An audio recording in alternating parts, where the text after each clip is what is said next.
They say silence can be deafening. I never understood what that meant until the day I stood in that auction house, surrounded by 200 farmers, and heard absolutely nothing. No voices, no bids, just the thundering of my own heartbeat and the weight of 200 pairs of eyes on me. That silence saved my life. It gave me back something I thought was lost forever, and it taught me that sometimes the most powerful thing a community can do is simply choose to say nothing at all. But I'm getting ahead of myself. Let me start at the beginning. My name is David Turner, and I come from a long line of Nebraska farmers. The kind of people who measure their lives in seasons rather than years, who read the sky better than any weatherman, and who understand that the land doesn't belong to us. We belong to it. My great-grandfather bought our 80-acre farm in 1923 with money he'd saved working the railroad. He cleared the fields himself, stone by stone, and built our farmhouse with lumber he hauled from town in a wagon pulled by 2 draft horses named Thunder and Grace. My grandfather took over in the 50s, survived the drought years that broke so many families, and passed the farm to my father in 1981. I grew up in that house. I took my first steps in the kitchen, where 4 generations of Turner women had kneaded bread. I learned to drive on the tractor paths my grandfather had worn into the earth. I kissed Sarah Mitchell for the first time under the old cottonwood tree by the creek, the same tree where my father had proposed to my mother 30 years earlier. That farm wasn't just land. It was our history, our identity, our future. It was everything. And then my Uncle Dale took it all away. I was 19 when it happened. Freshman year at the University of Nebraska, studying agricultural business, planning to come back and help Dad modernize our operation. I'd spent the summer drawing up plans for a new irrigation system, researching sustainable farming practices, dreaming about the day when I'd walk those fields as their steward. Then I got the call. "David, you need to come home." My father's voice was hollow, defeated in a way I'd never heard before. "It's done. The farm is gone." I drove the 2 hours from Lincoln in a daze, my hands white-knuckled on the steering wheel, my mind refusing to process what I'd heard. When I pulled into the driveway, our driveway, the only driveway I'd ever known, I found my father sitting on the porch steps, his face in his hands. My mother was inside, crying at the kitchen table. My younger sister Emma was there too, home from high school, looking lost and scared. "How?" I asked. "How is this possible?" Dad finally looked up at me. His eyes were red, aged 10 years in a single day. Grandpa made a bad decision before he died. He put Dale on the deed as a co-owner, thought it would keep the farm in the family. Said Dale would never sell. That blood was thicker than water. But Dale needed money, gambling debts. From what I hear, he had the legal right to force a sale, and that's what he did. Sold the whole thing to Roger Hendricks. Roger Hendricks. The name tasted like poison in my mouth. A land speculator from Omaha who'd been buying up family farms across the state, consolidating them into massive corporate operations. He had no connection to the land, no respect for the families who'd worked it for generations. To him, our farm was just another asset, another number on a spreadsheet. "There's nothing we can do?" I asked, knowing the answer, but needing to ask anyway. We talked to 3 different lawyers. Dale was within his rights. The sale was legal. Dad's voice broke. "We have 60 days to move out." I felt something crack inside me that day. Not break, not completely, but crack. Like ice on the surface of a winter pond, spiderwebbing outward from a single point of impact. The next 2 months were a special kind of hell, packing up a lifetime, boxing up 4 generations of memories, and pretending that everything would be okay. We found a small rental house in town, a cramped 3-bedroom that felt like a prison after the open spaces of the farm. Dad got a job at the co-op, selling seed and fertilizer to farmers who still had their land. Every day he came home a little more diminished, a little more hollow. Mom took a position as a secretary at the elementary school. Emma withdrew into herself, her grades dropping, her college applications forgotten. And me, I went through the motions, attended my classes, wrote my papers, maintained my GPA, but inside I was burning with anger at Uncle Dale, at Roger Hendricks, at a system that allowed our family's legacy to be stripped away so casually, burning with shame that I hadn't been able to prevent it, burning with a determination that bordered on obsession. I would get our farm back. Somehow, some way, I would make this right. For 3 years, I worked like a man possessed. I took every shift I could get at the campus library, the campus bookstore, the dining hall. I worked construction in the summers, 12-hour days in the brutal Nebraska heat, saving every penny. I applied for every scholarship, every grant, every opportunity to earn or save money. Dad was doing the same thing. He worked at the co-op during the day, then took night shifts at a warehouse, loading trucks until 2 in the morning. On weekends, he hired himself out as a handyman, fixing fences and repairing equipment for other farmers. We never talked about what we were doing, never discussed the goal openly, but we both knew every dollar we earned, every sacrifice we made was for the same purpose, to be ready when the opportunity came. Mom tried to talk us out of it. "You're going to kill yourself," she told Dad after finding him asleep in his truck in the driveway at dawn, too exhausted to make it inside. "And for what?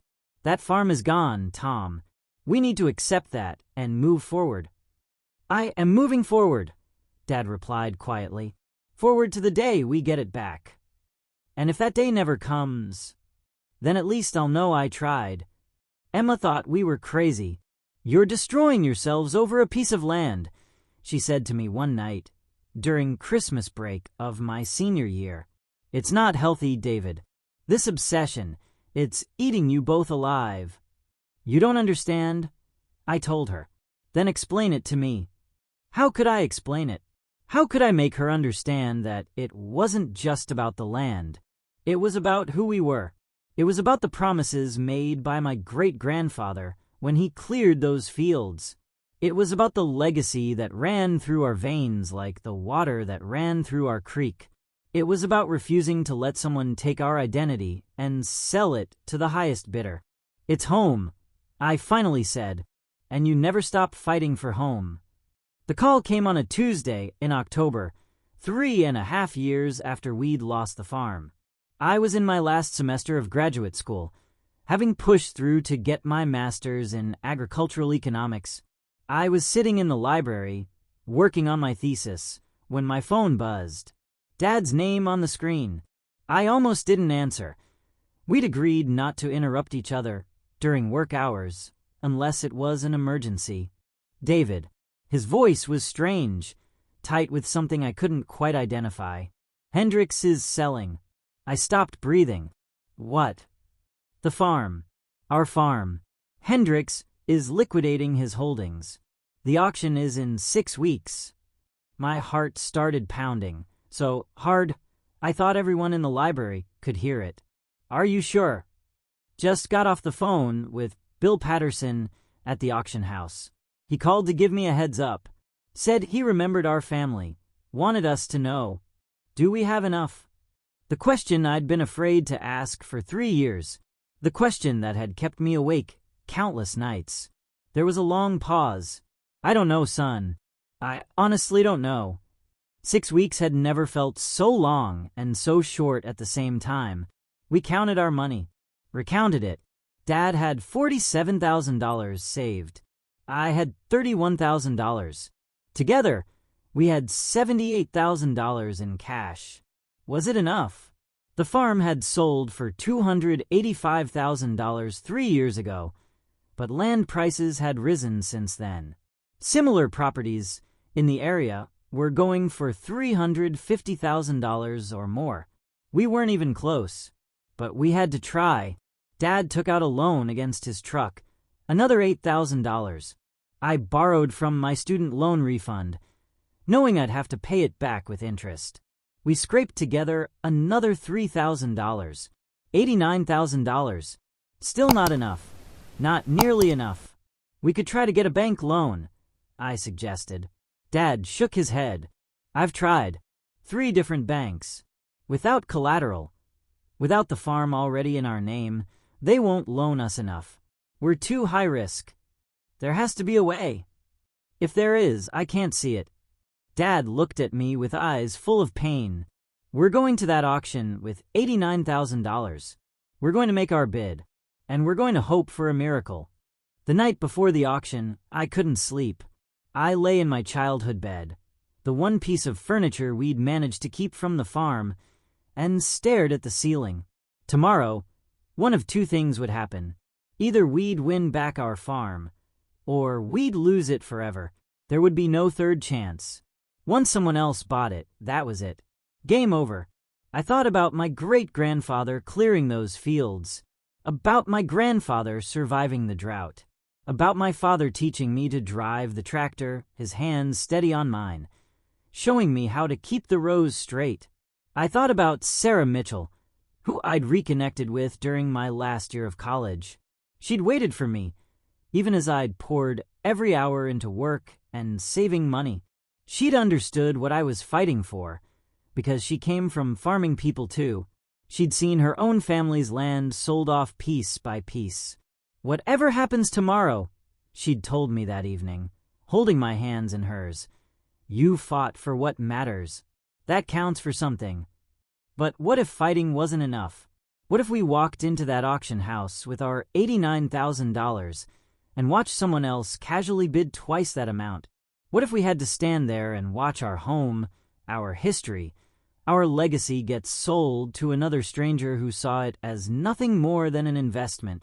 I must have eventually fallen asleep, because the next thing I knew, Dad was shaking my shoulder. It's time, son. Let's go get our farm back. The auction house was in Grand Island, a 40-minute drive from town. Dad drove, his hands steady on the wheel, but his jaw tight with tension. I sat in the passenger seat, the cashier's check for $89,000 in my jacket pocket, feeling like it weighed 1,000 pounds.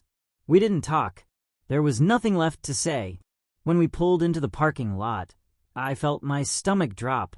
The lot was full, completely full. There must have been 100 trucks parked there, maybe more. Jesus, I whispered. Dad just nodded, his face grim.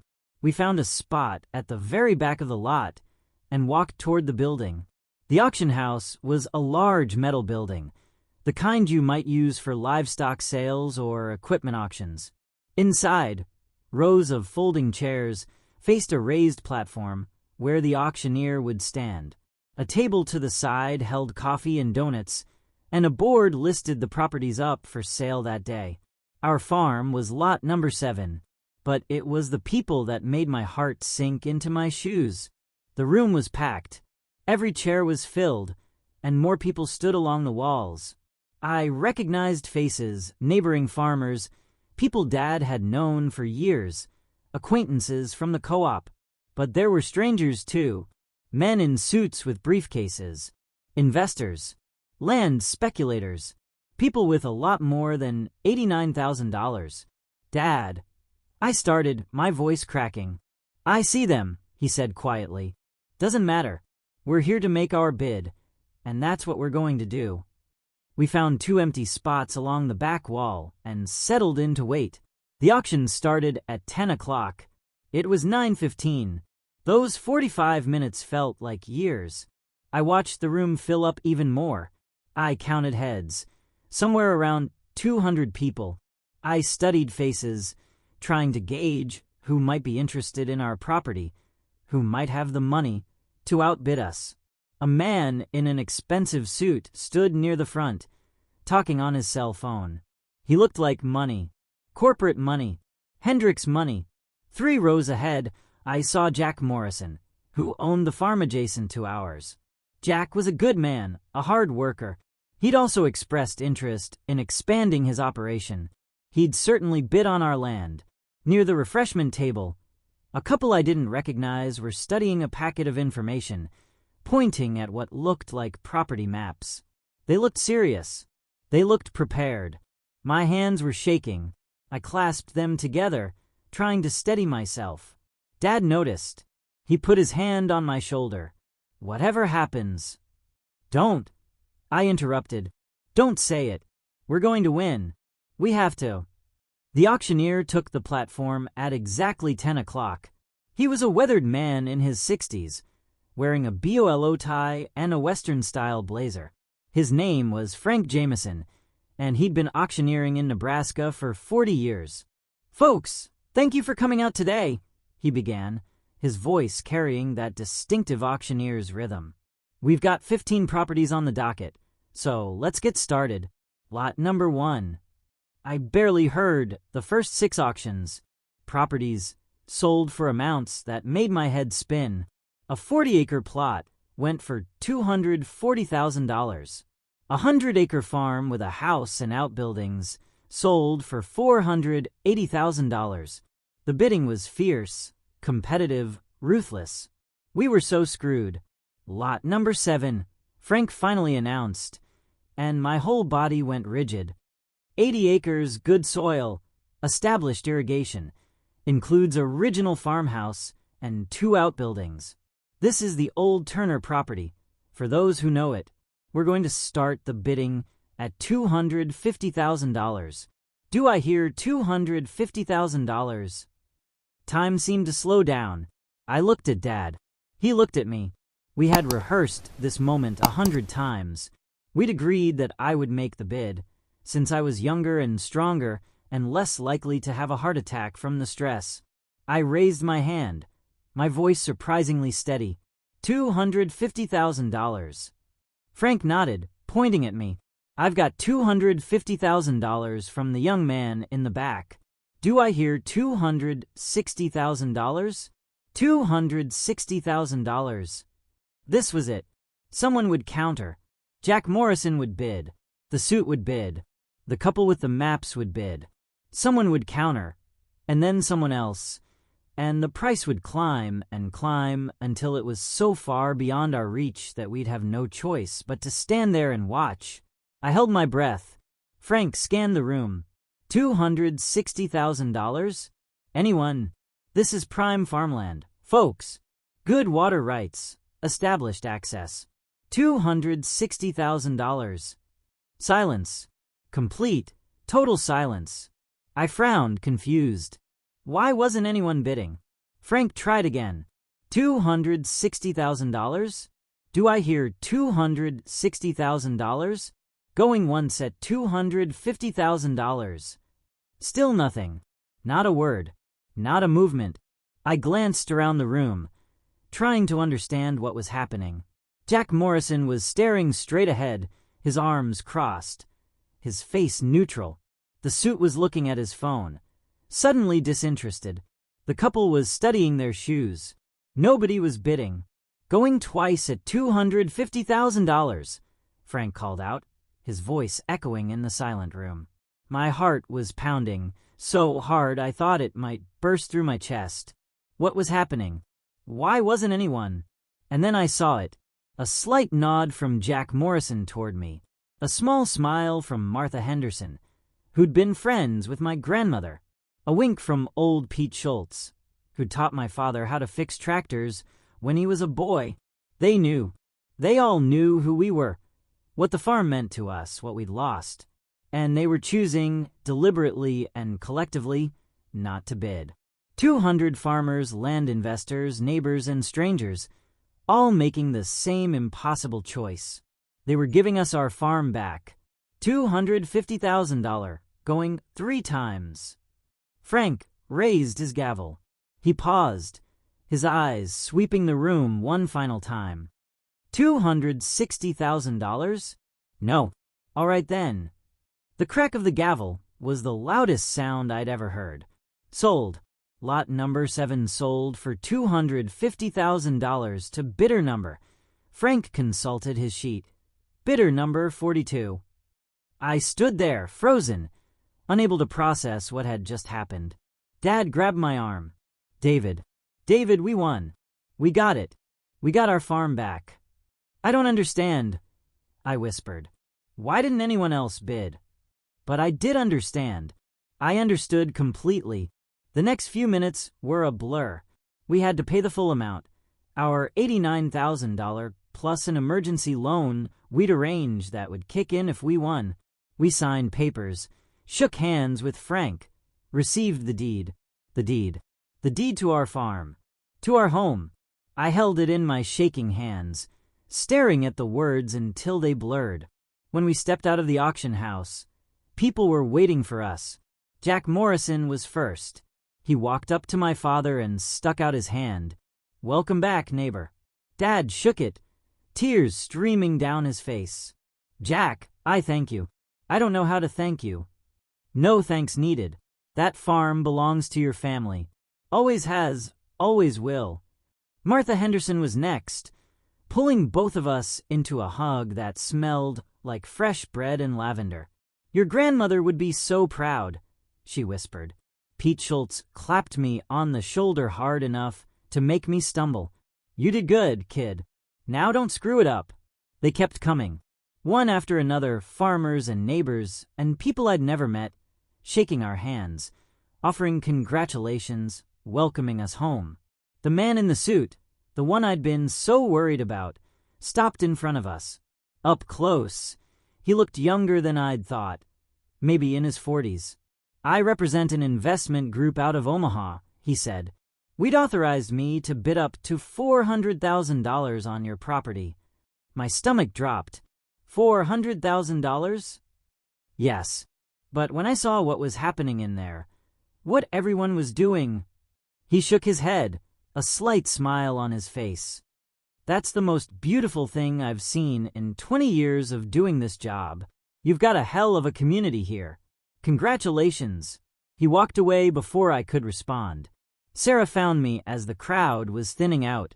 She didn't say anything, just threw her arms around me and held on tight. I buried my face in her hair and let myself cry. Really cry, for the first time since the day we'd lost the farm. We did it, I managed to say. Sarah, we actually did it. No, she said, pulling back to look at me. They did it. All of them. They gave you a gift, David. Make sure you deserve it. We moved back to the farm 3 weeks later. The house was in rough shape. Hendricks had used it as storage and hadn't maintained it. But it was our house, our home, and every crack in the plaster, every stained floorboard, every broken window was something we could fix. Dad quit his job at the co-op. I finished my master's degree remotely. Emma, who was in her junior year of college, came home every weekend to help with the repairs. Mom walked through the empty rooms that first day, running her hands along the walls, and I saw something return to her eyes that had been missing for 3 years. Hope, purpose, joy. We got to work. The story of what happened at the auction spread. We became minor celebrities in our corner of Nebraska. A reporter from the Lincoln Journal-Star came out to interview us. A local TV station did a segment. People we'd never met sent us cards and letters, sharing their own stories of loss and community and the small miracles that keep rural America alive. But the real miracle was the aftermath. Jack Morrison called 2 days after we moved back. I've got some extra seed corn from last season. Thought you might need it to get started. Pete Schultz showed up with his sons and their tools. Heard your irrigation system needs work. Figured we could help. Martha Henderson organized a potluck dinner at the community center to welcome us back. 300 people showed up. The couple from the auction, the ones I'd been so worried about, turned out to be retired farmers from Iowa who'd been looking for a property for their own son. They'd come to the potluck and introduce themselves. We saw what those folks did for you, the husband said. Reminded us why we love farming communities. Reminded us of what really matters. His wife nodded. We found a different property for our boy, but we wanted you to know we wouldn't have bid anyway. Once we understood what was happening in that room, what everyone was doing for your family, well, we wouldn't have dreamed of it. I'm writing this now from the front porch of our farmhouse, 5 years after the auction. The farm is thriving. We've modernized the irrigation system, rotated our crops, implemented sustainable practices that have increased our yields by 30%. Dad is healthier and happier than he's been in a decade. Mom tends a garden that's the envy of the county. Emma graduated and decided to come back to the farm, bringing her degree in agricultural science and her determination to make our operation a model for sustainable family farming. Sarah and I got married 3 years ago. We had our first child, a son, last spring. We named him Frank, after the auctioneer who gavelled down the winning bid, but really after every single person who stayed silent that day. That's the thing I've come to understand about that moment in the auction house. It wasn't just about us. It was about all of them. About what they chose to value, about what they chose to protect. In a world that too often measures worth in dollars and views land as nothing more than a commodity, 200 people chose to value something else. They chose to value family, legacy, community, the idea that some things, some places, some histories are too important to let slip away. I've had 2 deeply humbling days in my life. The first was the day my son was born. Holding him in my arms, looking into his tiny face, I felt the full weight of responsibility and love that comes with being a father. I understood in that moment why my own father had fought so hard for this farm. Because he wasn't just fighting for land. He was fighting for me, for Emma, for every generation that would come after. The second was that unforgettable day in the auction house. Standing in that room, surrounded by 200 people who owed me nothing, watching them collectively choose to give me back my heritage, it broke something open inside me. All the anger I'd carried, all the bitterness, all the rage at what had been taken from us, it just dissolved. Because yes, we'd lost the farm, but we'd gained something so much more valuable, the absolute proof that we were part of something bigger than ourselves, that we belonged to a community that would sacrifice for one of their own, that we weren't alone, had never been alone, would never be alone as long as we remained connected to the people and the land that shaped us. Sometimes, late at night, I walk out into the fields. I follow the creek down to the old cottonwood tree, the one where I kissed Sarah for the first time, where my father proposed to my mother, where my son will probably kiss someone for the first time in another 15 years or so. I put my hand on the rough bark and look up at the stars. And I think about silence, how sometimes the most powerful thing you can do is say nothing, how sometimes the greatest gift you can give is simply to step back and let someone else have what should have always been theirs. How 200 people, by staying silent for just a few minutes, changed the entire trajectory of my family's life. I think about what I owe them, how I can possibly repay a debt that large. The answer, I've decided, is to pay it forward, to be the kind of person who recognizes when someone else is fighting for something that matters, to be the kind of person who knows when to step back, when to stay quiet, when to let someone else win. To be the kind of person who understands that we're all stewards, not owners, that the land will outlast us all, that what matters isn't what we accumulate, but what we protect for the people who come after. Yesterday, I heard about a young couple about 40 miles from here, good people, farming people, who got caught in a bad situation with a predatory lender. They're about to lose their farm. There's going to be an auction in 3 weeks. I'm going to be there, and I'm going to keep my mouth shut, because that's what you do. That's what it means to be part of something bigger than yourself. That's what it means to be part of a farming community, where people understand that your neighbor's loss is your loss, and your neighbor's victory is your victory. That's what 200 farmers taught me in their silence. My great-grandfather bought this farm in 1923. My grandfather kept it through the drought. My father nearly lost it to bad luck and betrayal, and I got it back because 200 people decided that some things are worth protecting. One day, I'll pass this farm to my son, and I'll tell him the story of the silent auction. I'll tell him about the day that 200 farmers stayed quiet so that his family could come home.